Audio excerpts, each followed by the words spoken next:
Hello, my name is Diana Dirkby, and you are listening to my podcast, Schizophrenia as I Live It.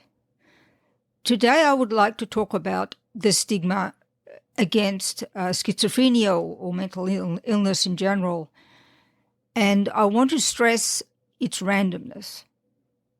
And you'll see what I mean by that as I continue. Now, there are people who live with a mental illness who prefer to hide it from as many people as they can because they don't want to deal with stigma. Now, some of these people are simply not able to take the stress or the embarrassment, as they see it, of coming out about their mental illness because they don't want to put up with the reaction of other people. On the other hand, there are people like myself and famous examples like Elyn and the wonderful Michelle Hammer, who are very open about their schizophrenia, the symptoms, what they're like, how they cope with them, and they explain in their social media posts and in their writings and so on why that may sound alarming, but in fact they are not dangerous at all, and very few people who live with a mental illness are dangerous. And the way through stigma, I think, adopted by most mental health advocates is through education of people who don't know anything about mental illness. Now, this is an extremely important thing to do, and if you are like me and you don't mind sharing your experience with mental illness, I think you have a responsibility to share it as part of educating people in order to reduce stigma. However, there is a randomness in stigma. It should be the case that those closest to you, your family and close friends, when they become aware that you live with a mental illness, or if you live with a mental illness but it gets worse, as it did in my case with my schizophrenia, and I describe that process in my book, The Overlife: A Tale of Schizophrenia, in the character of Sarah, the narrator. They are simply, though close to you, not prepared to do anything but run away. And in some sense, their closeness makes them more afraid because they view themselves as more accessible to you, more accessible to someone of whom they are frightened, because of what they think they know about mental illness. Now, unfortunately, for many people, the sources of what they believe about mental illness rely heavily on the media and on what they've heard other people say about people they know with a mental illness. And I have had people drop me like a hot coal as soon as they realize that I live with paranoid schizophrenia. And some of these people have been family members, and some of these people have been close friends. And I find that the closer the person is to you, the more difficult it is to get through to them that you're not dangerous and that you're not going to spoil their life in any way. So it's a kind of a paradox. Some of the people who should know you well enough to support you feel that they know you well enough that you may be a nuisance in their life, and they therefore cut you off.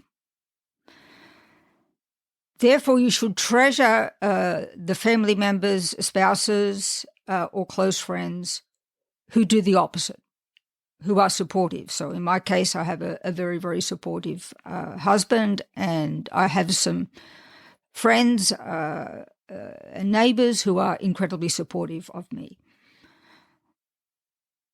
Now, even when people are supportive, they don't necessarily want to know a lot about your mental illness. So it's not a good idea to bombard people with what you are thinking and what you are feeling and what you feel they ought to do about it. It's better to try to find a way that they can share your mental illness, but they're not burdened by it. Now, I know that can be extremely hard with schizophrenia, for example, if you're in the midst of a paranoid relapse. The paranoia affects everything.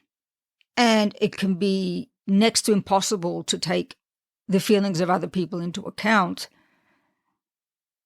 because your relationship with reality, your reality and hence their reality, is distorted. So I'm thinking more in terms of, when you've worked with your doctors and had the support of enough people and do enough work of your own that you're not actually undergoing a relapse, but you're managing your symptoms. That is a very, very good time to look around you and to identify who wants to be educated about your mental illness and who doesn't. Because the people who don't are most likely to stay away from you no matter what you say and no matter what they learn. Whereas the people who support you use that information that you give them to find ways to support you better. Now, what is the randomness about which I'm speaking? Well, that's one form of randomness. It seems to me quite random in my life, the family that has stuck by me and the friends who've stuck by me and those who haven't. I mean, I can't really find a common thread that distinguishes one from the other. Certainly lack of education comes into it, but people with a lot of education have also exercised stigma, even when they know a lot about mental illness. So I found in your really, really close circle, there's a lot of randomness. Now, be grateful for the angels. Don't spend too much time lamenting that your brother, your sister, your aunt, or your friend from high school rejects you because of your mental illness. Don't spend time on them. Spend time working out how to foster those people who want to be your friend, who want to support you, but may still not be all that well informed about your mental illness. And if they're truly friends, they'll be looking for ways to learn more from you so they can support you better. But don't try to define in advance who that will be. It's more random than you would think. Now, another randomness that comes in is you can't say the same thing to each person and get the same reaction. Coming out with the bare bones facts about your mental illness, even to someone who wants to be supportive, may not be information that they can absorb without fear of you. And another form of randomness I have found is that people who know you, who themselves have had a mental illness or a period of very bad mental health, are sometimes the people who want to stay away from you the most because they tell themselves that they've coped with their mental health problems and they don't want to take on any more, and in particular, they don't want to take on yours. So, the nice conversation that you thought you would have over a cup of coffee where you discuss mental illness and how you've coped with it simply doesn't happen. And I've had that experience a number of times. So you need to adapt your expectations to the reality of a situation, and you need to adapt your talk about schizophrenia and your talk about stigma to the person that you're talking to. Now, if you're posting stuff online, which I'm doing, and there are other people doing it, and I mentioned the example of Michelle Hammer, who has a fantastic Instagram account, you can post stuff out there that is informative. And social media being what it is, you don't really have a control over who reads it. Or you may have some notion of who your followers are, but you don't really know who it is who is looking at it. And so you may as well make it as factual and as inviting as you can, because in that way you might get people to listen. And in putting stuff on social media, what people like me most want is for people to listen. Now, we may have a business, like Michelle Hammer has her line of clothing, and Elyn Sachs is a distinguished professor, and I'm a newly born fictional novel writer. And that business is related for the three of us to our mental illness. But we're not trying to make money out of our schizophrenia. We just have found a way to use what we are as a way to make a living. Now, I was for many years in research mathematics, and my mental health problems were of no help whatsoever. So that was a job I had for many years, not related to my mental illness. Unfortunately, now this is another example of randomness. You would think that liberal, educated, successful professors, for example, would be people that you'd be able to sit down and talk to about your mental illness, the challenges you're having at work, and the prejudice that you may feel. But I have found, unfortunately, that they are not. My success rate with university professors is worse than my success rate with members of my community who may be college educated but work in something much more pragmatic than being a university professor. So if someone is bigoted, for example, in another way, then that's unpleasant in and of itself, and they're not likely to be people that I seek out, and so I won't be worrying about what they think about my mental health, because I probably don't want to see them anyway.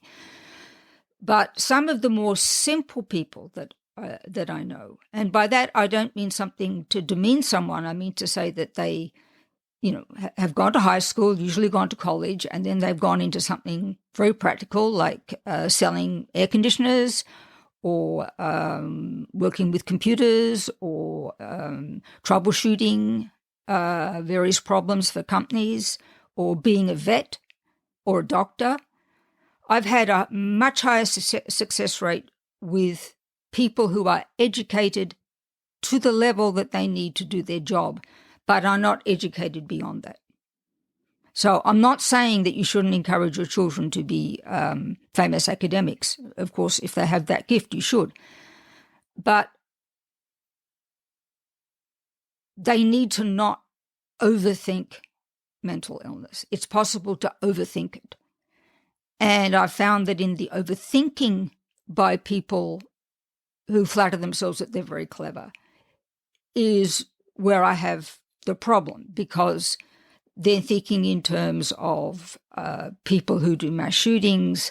They're thinking in terms of people who are physically violent, and that imagination, which makes them so good as academics, is the same imagination that goes to these extremes. And it's very, very difficult for me, I have found, to tell them that they need not be afraid of that. Now, Michelle Hammer, again, she tries in her Instagram posts and in her clothing line to sort of get the message across. One of her slogans is, I'm mentally ill, but I don't kill, on her T-shirts. And that's a good topic of conversation, and that's what she's trying to do.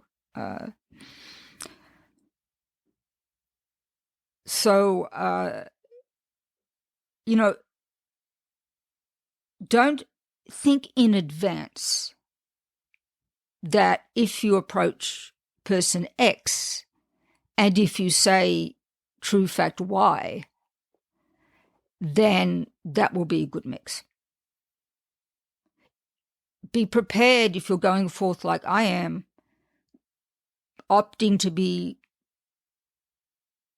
completely honest about my schizophrenia, even if I'm writing fiction novels. I mean, my book, The Overlife, A Tale of Schizophrenia, the character Sarah, as I've said many, many times, the way she experiences schizophrenia is very close to my experience. She doesn't become a research mathematician, but the schizophrenia part is pretty accurate. And the mother character in the book, Jodie, is how I saw my mother, who also had paranoid schizophrenia. So stigma is a rough ocean. It's not, some nice street where you're going to meet people and educate them, and they're going to be converts overnight to being fair and being kind and being reasonable with people living with a mental illness. It's a rocky ocean, and you have to be very creative, and don't waste an angel. If you find someone is interested and does want to know more, don't kind of write them off because they're not your family, they're not your friend yet, or they may come from a different intellectual circle or something like that. All these people matter, because stigma is there because enough people believe the wrong thing. And the people that believe the wrong thing come from all walks of life. And the people that are going to support you also will come from all walks of life. So that's what I mean by randomness of stigma. Don't try to predict where the battle will end. Just fight the good fight as you go. And don't discard opportunities to really win someone over to understanding that mentally ill people are not dangerous. Some mentally ill people, of course, are dangerous, but then in percentage-wise, they're no more dangerous than the rest of the population. And that it's something that can be even not unpleasant to discuss. It can be something interesting to discuss. And I hope in my book I got that across. So that's all I have for you today. I hope you have a great day. And as always, I thank you for listening.